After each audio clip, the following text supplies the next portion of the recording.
A gente vai receber agora no nosso Bastidores CNN o senador Ciro Nogueira. Ele é presidente nacional do PP. Hoje, ele entregou ao presidente da Câmara dos Deputados, Hugo Mota, uma proposta alternativa ao projeto de isenção do imposto de renda.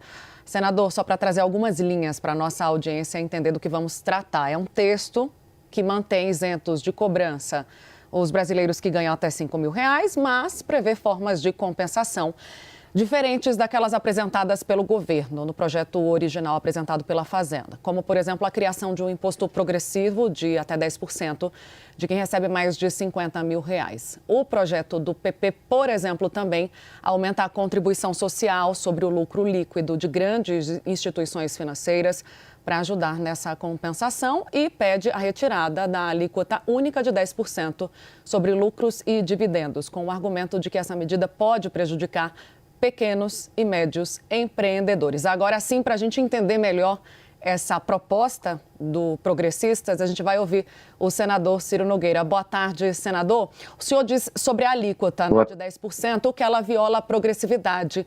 Como preservar esse conceito de um IR progressivo, de acordo com a sua proposta? Bem-vindo.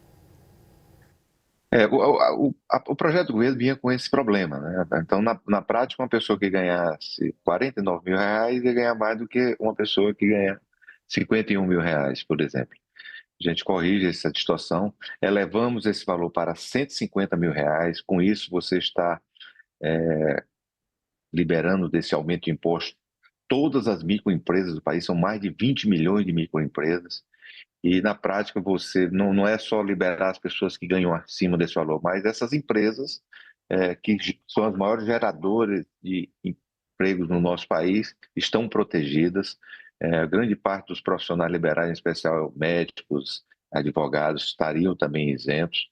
E você vai fazer uma justiça tributária muito maior. Nós estamos propondo um corte de 2,5% em grande parte das isenções tributárias no nosso país, e as pessoas pagariam acima de R$ 150.000, e eu acho que é um número justo, e eu acho que, depois que nós já apresentamos essa proposta, com uma forma como ela está sendo recebida, eu não tenho dúvida que será acolhida aqui no Congresso Nacional.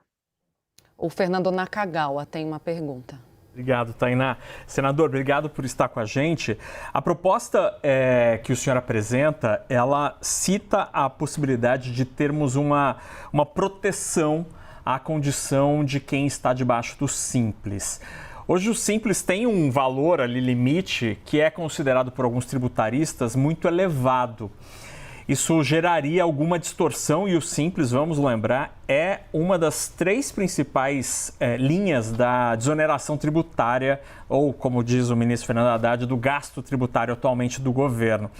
Por que proteger esta situação do Simples, senador? A gente não pode cair no erro de continuar com uma distorção?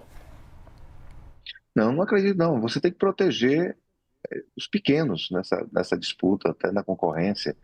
Eu acho que são os maiores geradores de emprego no nosso país. Nós temos que incentivá-los, o Simples. Temos que proteger essa forma que deu certo, vem dando certo no nosso país. E eu não tenho dúvida que o Congresso Nacional irá protegê-los.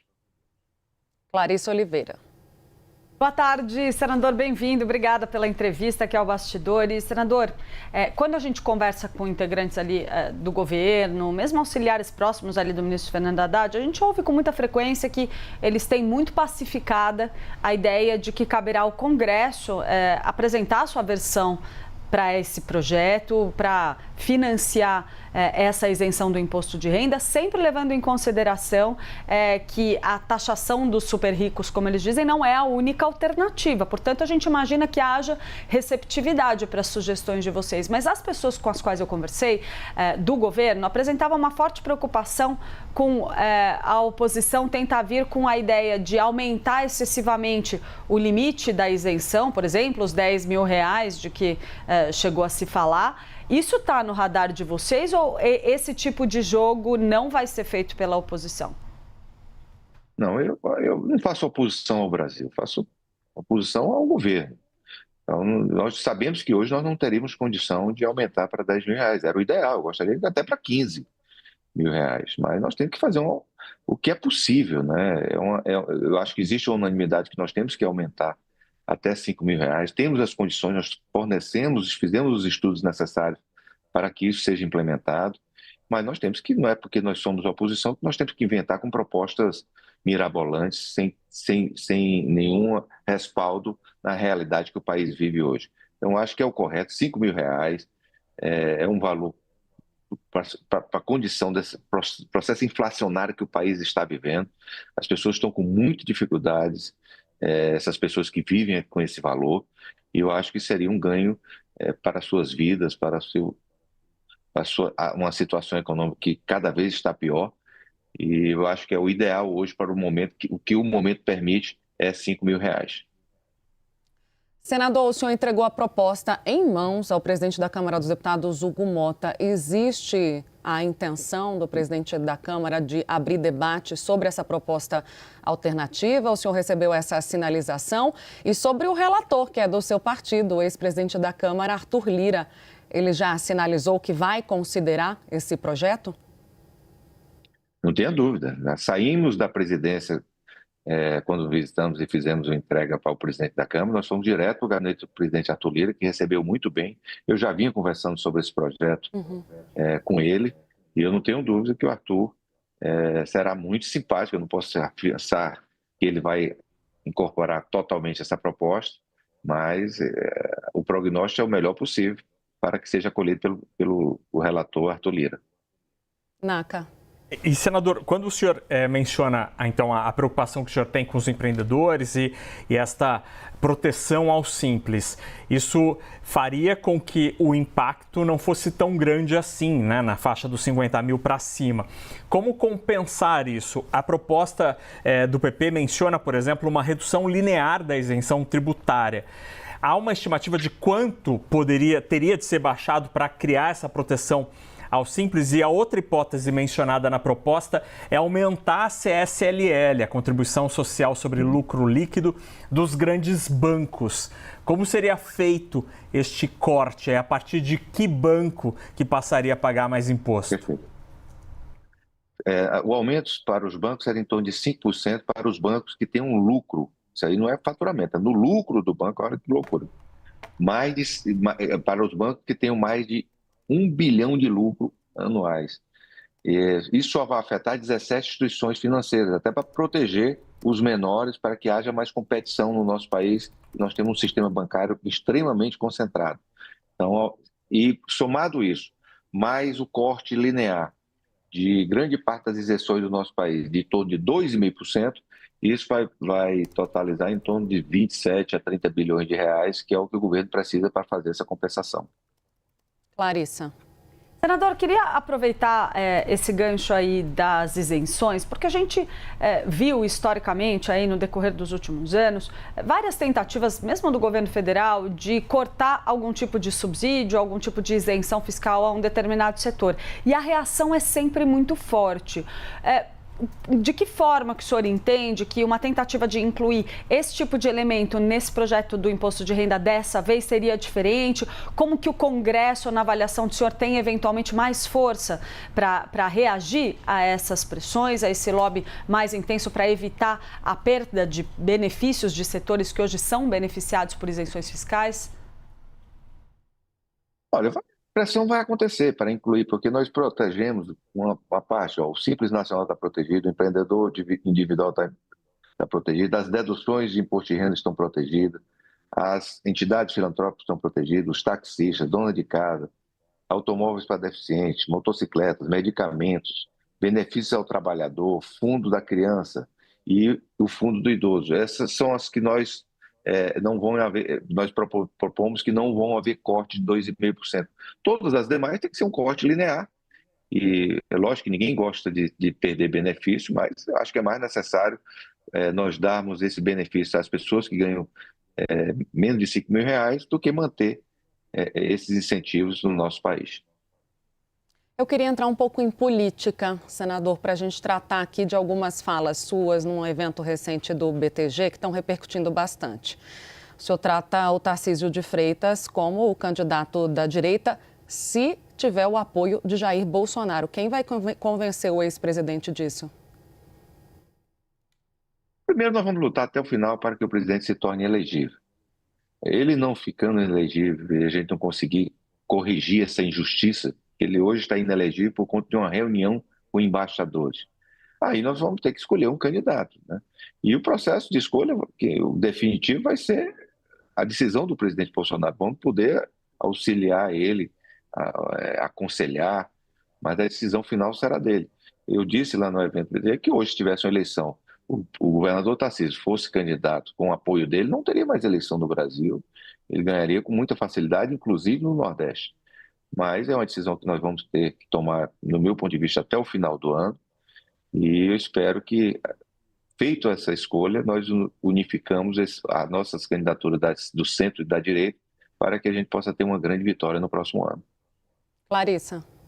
Senador, queria aproveitar aí esse gancho da nossa Tainá para falar um pouco sobre a entrevista que o governador Ronaldo Caiado concedeu aqui para a gente na CNN hoje de manhã. Não sei se o senhor teve a oportunidade de ver, mas ele vem aí, se coloca como candidato à presidência da República no ano que vem, diz que os nomes da direita que quiserem se apresentar têm o direito de fazê-lo, desconsiderar legítimo, apesar da gente ver aí esse movimento do ex-presidente Jair Bolsonaro de permanecer na disputa. Ele também não retira do ex-presidente essa legitimidade também de ele continuar batalhando por essa campanha, mas a gente observa uma fragmentação da direita, que também veio reforçada nos últimos dias, nas últimas semanas, com nomes como Ratinho Júnior fazendo um movimento mais intenso, Romeu Zema.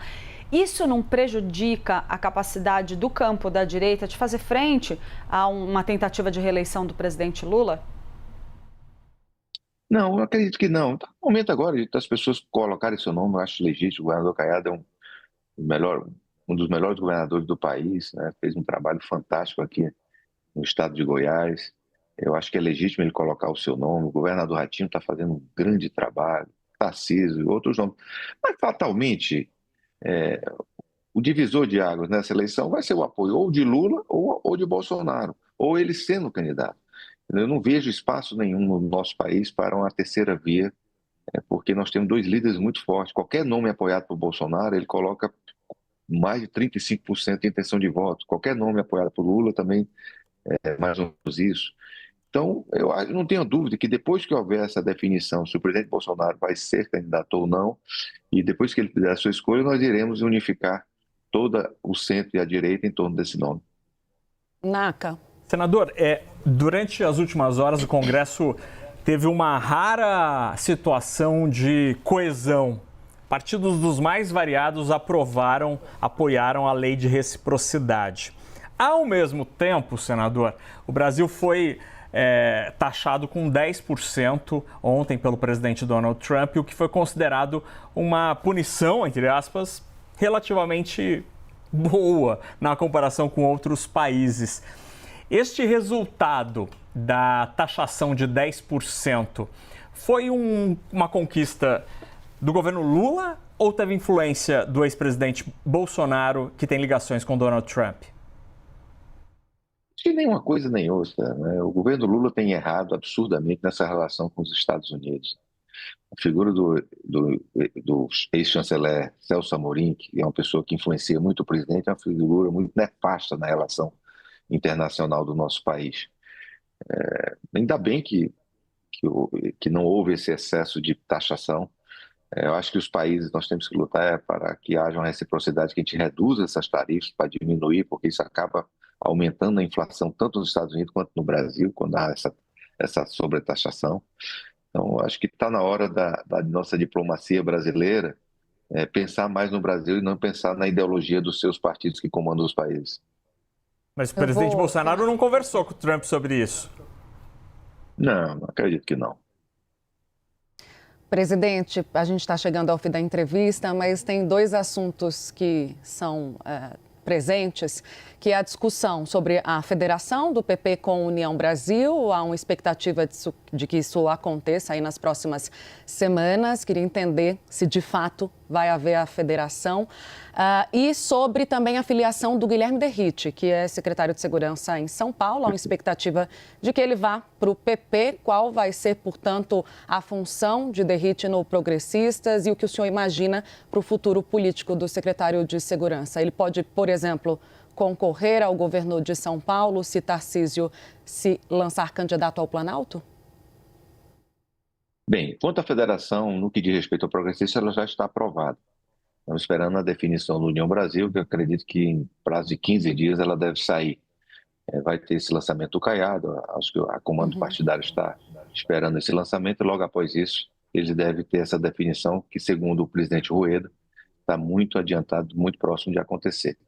Quanto ao Derrite, deve se filiar aí no dia 8, próximo mês, num evento, um grande evento do nosso partido aí em São Paulo. Ele hoje é o nosso pré-candidato ao Senado da República, já com as bênçãos do presidente Bolsonaro. E se houver a mudança do governador Tarcísio sair para candidato a presidente, ele já está com o nome colocado para ser candidato a governador pelo nosso partido. Só sobre Caiado, porque ele vai lançar a candidatura agora, sexta-feira. E como é que fica com a federação? Essa candidatura, ela pode minguar? Porque, né, o PP vai ter que também opinar sobre um candidato e, ao que tudo indica, o senhor tem uma preferência pelo governador de São Paulo. Não, a minha preferência, primeiro, como partidária, é pela senadora Tereza. Pelo presidente Bolsonaro, depois pela senadora Tereza. Eu tenho essa expectativa que se o presidente Bolsonaro escolher a senadora Tereza, para mim era o ideal para o país. Mas eu acho que é legítimo o governador colocar o seu nome. E agora, eleição presidencial depende de viabilidade, depende se ele vai crescer nas pesquisas, se o eleitorado vai incorporar a sua candidatura.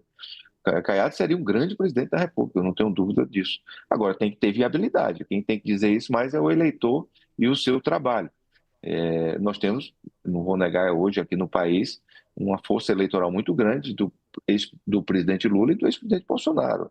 Então, quem sabe o presidente Bolsonaro pode escolher o Caiado para ser candidato. Então, são situações que a gente ainda vamos decidir desde que o presidente Bolsonaro não seja candidato, que é o nosso ideal. Clarissa, tem mais uma?